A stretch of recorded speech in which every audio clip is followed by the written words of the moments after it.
ASUS has really fleshed out its TUF brand.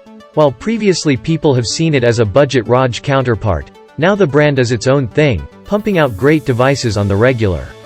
One of them is the TUF Gaming F15 FX506. That laptop has come a long way since its predecessor, the FX504 first came out. Since then they have only gone upward, by offering a broader range of hardware and device options.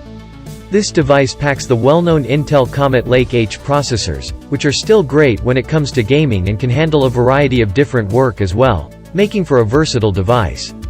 Today we are presenting you with Laptop Media's top 5 picks about the ASUS TUF Gaming F15 FX506. The laptop uses aluminum and plastic for its build, same as everyone else in this price range. The unboxing experience is also one of its strong suits.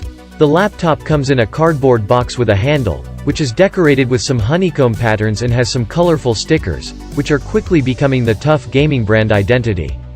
In the box, you can also find some SATA cables, screws, and mounting brackets, more on that later. The design is pretty angular and aggressive, which we like as it gives it some uniqueness and makes it stand out. Structural integrity is also quite good here, as the honeycomb pattern isn't only on the box, but on the inside of the device as well, making for a rigid construction with hardly any creaks and bends.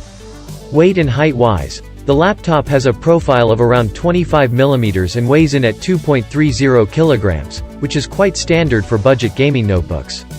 The lid can be opened with a single hand, but we would advise against doing it like that as the base lifts up as well, and then slams right back onto the table, so we would suggest you support the base with one hand. The bezels are thin enough for 2021 standards, and in stark contrast to the ROG gaming laptops, this one actually has a webcam on top. The keyboard's only caveat would be the small arrow keys, but other than that it has decent key travel and somewhat clicky feedback. The touchpad, on the other hand, is super accurate and was a treat to use. It comes with its own dedicated buttons, which have a grippy surface. The laptop offers superb upgradability, as both the RAM and the storage are available for expansion.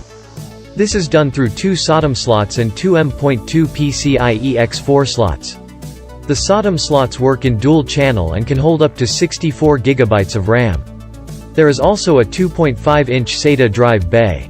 However, it is only available if you pick the smaller 48 Wh battery unit instead of the larger 90 Wh one, so you have to make a decision. Here we will leave our detailed teardown video, in case it's your first time taking apart a laptop and you need a guiding hand. The video shows all the necessary steps that you need to take in order to safely access both the SODIMM and M.2 slots.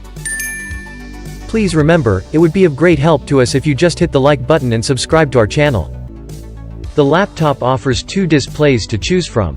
Both of them share the full HD resolution and IPS panel. The second one has a 144 Hz refresh rate, while the first one isn't specified, so we would assume that it has the standard 60 Hz refresh rate. Our review unit had the 144 Hz panel, and it had decent qualities such as comfortable viewing angles, a maximum brightness of 306 nits, with a maximum deviation of 14%, and a very high contrast ratio of 1480:1. The display covers 57% of the sRGB color gamut, which is on the low end, but we are talking about a budget gaming laptop, so it's excusable. Color accuracy, respectively, is just as expected, given the low color coverage. Both with the factory settings left and with our design and gaming profile applied right, we got similar scores which aren't good. We'll let that slip because of the complete absence of pulse width modulation, which is much more important for a gaming laptop. Your eyes won't hurt even after long gaming sessions.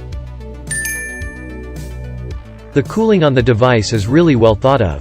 There are a total of 3 heat pipes, which would seem like too little, but they are quite beefy and made from copper.